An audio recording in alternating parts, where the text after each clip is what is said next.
Bismillahirrahmanirrahim. Assalamualaikum warahmatullahi wabarakatuh.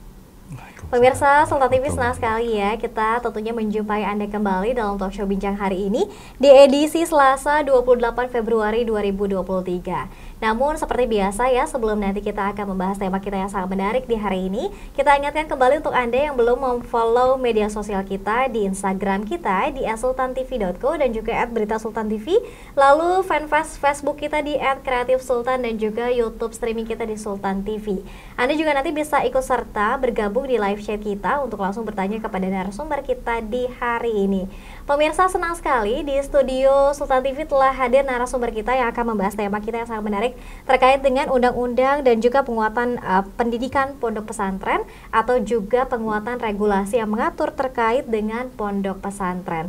Seperti kita ketahui bersama pula bahwa kurang lebih di Indonesia telah berdiri 30.000 lebih ya mungkin sekarang pondok pesantren yang tersebar di seluruh wilayah Indonesia. Namun juga kalau kita lihat bahwa sistem pendidikan pesantren juga ini memiliki ciri khas dan juga karakteristik yang berbeda-beda, dan ini juga yang menjadi kekhawatiran bersama bahwa juga banyak ponpes atau pondok pesantren yang disusupi oleh paham radikalisme bahkan terorisme. Telah hadir di studio Sultan TV narasumber kita Pak Kiai Haji Mukti Ali Khusyairi selaku Ketua Umum Yayasan Rahim dan juga Ketua LBM PWNU DKI Jakarta. Assalamualaikum. Waalaikumsalam. Selamat siang Pak Yai, sehat? Siang, alhamdulillah Mbak Dea. Mbak Dea sehat Pak? Sehat juga. Pak Yai tadi kesini nyasar tidak atau lancar ya perjalanannya? Alhamdulillah lancar. Ini strategis ini, luar biasa. Sultan TV top. Alhamdulillah. Di pusat kota, adanya luar biasa ini. Baik, karena sebelumnya kita sudah sempat juga berbincang dengan Pak Yai, tapi Zoom meeting ya Pak Yai ya. Alhamdulillah hari ini bisa bertemu langsung bertatap muka dengan Pak Yai. Baik, Pak Yai, mungkin sebelum kita ke spesifik undang-undangnya, ini kan kalau kita lihat betapa banyak nih pondok pesantren di Indonesia, bagaimana sih dinamikanya dari sejarah hingga sekarang Pak Yai, seperti apa? Nah itu. Terima kasih Mbak Dea.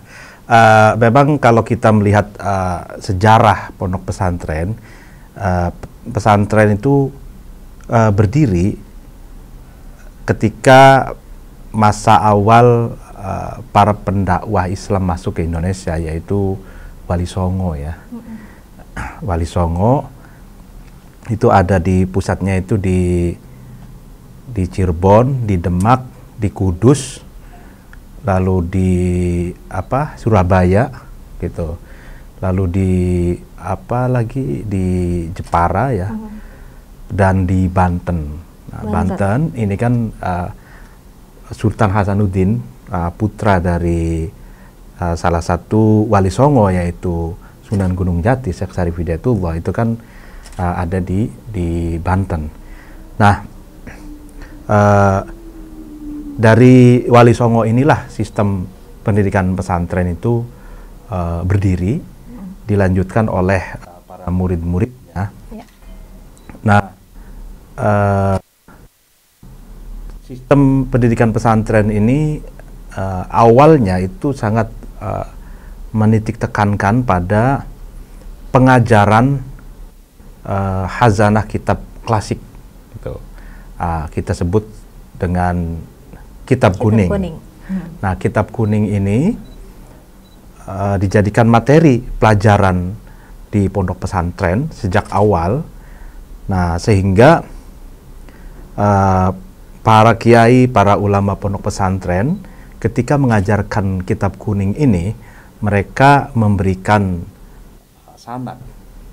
Sanad itu semacam transmisi pengetahuan. Kitab ini dikarang, misalkan Ihya Ulumuddin dikarang oleh Imam Abu Hamid Al-Ghazali, lalu diajarkan di pondok pesantren. Setelah selesai itu biasanya kiai memberikan sanad. Sebagaimana pengalaman saya di pesantren Lirboyo itu, kita dikasih sanad. Begitu juga misalkan kitab yang lain, misalkan kitab fikih Fathul Qorib, Takrib karya Abi Suja, atau misalkan kitab Nahwu Alfiya Ibnu Malik atau yang lainnya. Nah, lalu seiring berjalannya waktu, sistem pesantren yang semacam ini diteruskan oleh para kiai. Nah, ada warisan Warisongo dan kiai-kiai awal pesantren itu memiliki beberapa metodologi, Mbak. Metodologi pengajaran. Yang pertama itu kita mengenal metodologi sorogan. Jadi sorogan itu kiai bersama santri itu berhadap-hadapan seperti kita begini. Nah, santri bawa kitab. Nah, bawa kitab, misalkan kitab misalkan Riyadul Badi'ah atau kitab Fathul Qorib gitu. Nah, nanti santri membacakan teks, lalu kemudian kalau ada yang salah diluruskan oleh kiai. Langsung gitu. Didikte oleh Pak Kiai atau Pak Kiai langsung membacakan teks itu, misalkan satu kata baru kemudian diikuti santrinya. Kata lalu kemudian maknanya, tarkibnya gitu. Nah, itu namanya sorogan. Sorogan itu dari asal kata nyorog. Nyorog itu apa? Menghaturkan gitu ya. Menghaturkan atau ya kitab gitu, menggeser kitab ke depan, dihaturkan ke kiai gitu. Itu namanya sorogan. Nah, kemudian ada juga sistem makna gandul. Jadi makna gandul ini yang sampai detik ini dipertahankan. Utawi iki iku. Kalau di Jawa itu misalkan alhamdulillah utai sekabehane puji iku lillahi, tetap kadue Gusti Allah Robbil Alamina kang mengerani alam semesta gitu. Nah, itu namanya sistem makna gandul. Nah, kalau bahasa Indonesianya itu makna berbaris gitu. Jadi tapi itu menarik, utawi iki iku ini kalau dilihat dari kalau dalam tradisi Jawa, pesantren Jawa itu makna itu bahasanya itu lebih identik bahasa Jawa Cirebon, Banten. Karena ingsun, pakainya ingsun. Iya, misalkan roa itu ningali sopo ingsun. Gitu. Nah, itu ingsun pakai isun, sira gitu kan. Nah, lalu kemudian nah itu lebih cenderung ke bahasa Jawa Cirebon, Banten. Sebagian pendapat, kalau tidak salah Gusmus itu juga menganalisa itu akarnya dari Cirebon, yaitu Sunan Gunung Jati. Nah, itu yang kedua. Yang ketiga itu bandongan. Nah, kalau bandongan tuh atau yang keempat juga ada ngaji kuping. Jadi ngaji kuping tuh biasanya untuk orang-orang awam, ibu-ibu itu kan biasanya kita ngaji kitab, kita jelaskan, kita terang maknanya, terus kita jelaskan konteksnya, audiennya mendengarkan, gitu kan, ngaji kuping gitu. Nah, lalu kemudian seiring perkembangan zaman berinteraksi dengan sistem Barat kolonial masuk ke Indonesia, akhirnya pesantren dulunya itu tidak ada sistem klasikal. Jadi pakainya pokoknya kitab itu. Murni kitab saja, lalu kemudian dijelaskan. Lalu ada sistem klasikal, kitab saja tapi di kelas-kelas. Gitu. Nah, jadi ini sebetulnya itu diterapkan di pondok pesantren misalkan Lirboyo, Sidogiri, lalu kemudian pondok pesantren yang lainnya. Nah, terus ada transformasi sekolah umum. Jadi ada tipologi pesantren yang kedua itu pesantren plus di dalamnya itu ada sekolah umum. Nah, ini yang digerakkan oleh Kiai Haji Wahid Hasim di Tebu Ireng. Jadi sekolah misalkan kalau pagi misalkan ngaji kitab sampai jam 6:30, jam 7 sekolah umum. Itu ada sekolah umum sampai jam 12. Nah, setelah itu istirahat, baru setelah jam 12 sampai malam tuh itu pengajian gitu. Nah sistem jadi ini hybrid, hybrid antara sekolah, antara pesantren dan sekolah umum. Nah ada lagi sistem madrasah gitu. Ada sistem madrasah diniyah. Gitu. Sistem madrasah diniyah klasikal gitu, klasikal. Nah di Lirboyo juga, atau mungkin juga ada madrasah tersendiri, itu pakainya kitab-kitab tapi ada kelas-kelas kan gitu. Nah dulu madrasah ini ada di pesantren, ada juga madrasah yang menyendiri, tidak integrasi dalam pesantren.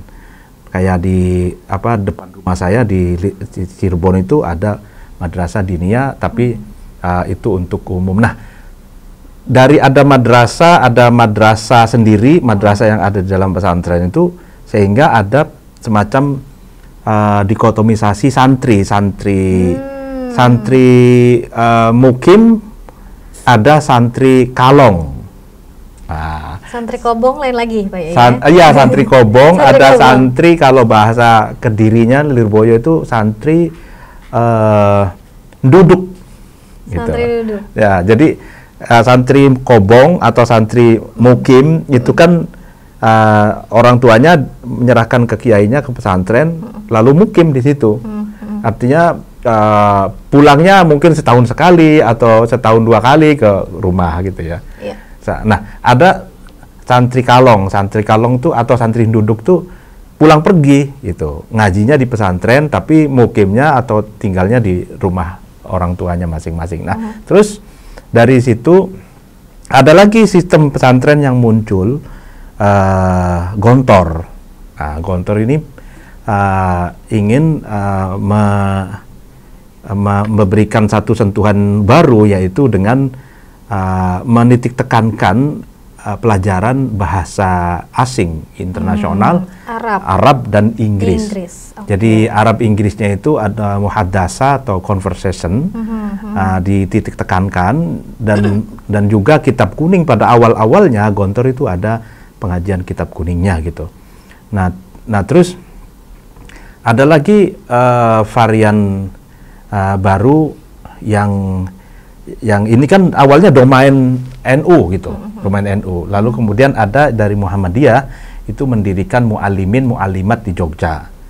Nah, ini saya mendapatkan informasi dari teman-teman saya yang alumni mu'alimin mu'alimat atau Muhammadiyah. Konon katanya pesantren Muhammadiyah pun awalnya itu sama dengan NU, yaitu ada kitab-kitab Aqidatul Awam, lalu kemudian Fathul Qorib dan lain sebagainya. Cuman entah tahun berapa itu terjadi perubahan, pergeseran. Nah, ada lagi kemudian muncul pesantren-pesantren yang tidak menggunakan kitab kuning, menggunakan diktat sendiri, dan tidak mementingkan guru murid. Cuman pemahamannya ini berbeda dengan pemahaman mayoritas masyarakat Muslim Indonesia, yang biasa kita sebut dengan Wahabi atau pesantren-pesantren yang memiliki ideologi sendiri atau disebut dengan transnasional ya, kayak misalkan pesantren Ngeruki ya kan di Abu Bakar Bashir, lalu kemudian pesantren-pesantren anak-anaknya Ngeruki itu kan berbeda. Lalu kemudian ada pesantren Wahabi gitu yang sering disebutkan oleh Kiai Said Akil Siroj itu, kayak misalkan As-Sunnah gitu ya. Radionya itu Roja gitu kan. Nah, itu punya bukan kitab yang kitab kuning dari ulama-ulama mereka gitu yang diajarkan gitu. Nah, sehingga pesantren ini banyak variannya gitu, ya kan. banyak variannya. Ada yang tetap ngaji kitab kuning mementingkan sanad guru munid, ada yang tidak, ada yang varian baru dengan kitab-kitab baru yang ideologi baru gitu. Dan itu tentu saja menjadikan di satu sisi memang ya ada satu pilihan bagi masyarakat gitu. Tapi di sisi lain adalah jadi jati diri pesantren ini terjadi disorientasi gitu. Disorientasi, sebetulnya pesantren ini orientasinya seperti apa, karena ada varian-varian yang banyak itu. Ya, nah mungkin perlu redefinisi, karena pesantren kalau itu kan untuk tafakuh fiddin gitu. Bukan untuk berorientasi pada politik yang ingin menghancurkan bangsa ini. Pesantren itu kan sebetulnya lahir justru sebelum merdeka. Ini kan pesantren-pesantren NU Muhammadiyah ini itu kan kiai-kiainya ikut berperang melawan penjajah, gitu kan, mencintai bangsa ini, ingin bangsa ini merdeka, maju dengan melalui tafakuh fiddin, pesantren, pendidikan, lalu kemudian bahkan Hadratus Syekh Hasyim Asy'ari sampai melakukan perlawanan terhadap penjajahan Jepang, masuk penjara. Iya, sampai di gitu kan. Nah, ini berarti pesantren, kiai-kiai pesantren dulu itu memang memiliki nasionalisme tinggi, cinta tanah air yang sangat kuat, gitu. Nah, ini ciri khas dari pondok pesantren yang sesungguhnya. Cuma belakangan kemudian ada varian-varian baru itu, dan varian-varian baru itu saya lihat muncul pasca reformasi, gitu. Pasca reformasi, Bakar Ba'as itu pada waktu zaman Orba itu dikejar-kejar Soeharto, pindah ke Malaysia kan.